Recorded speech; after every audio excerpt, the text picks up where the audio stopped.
tutorial on how to reset your ps3 controller. You'll need your controller, a toothpick and your charger wire.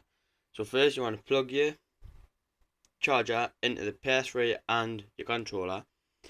And then on the back, oh you can't see it, on the back of your remote, I'll try to show you, there's a little hole next to the screw on the right.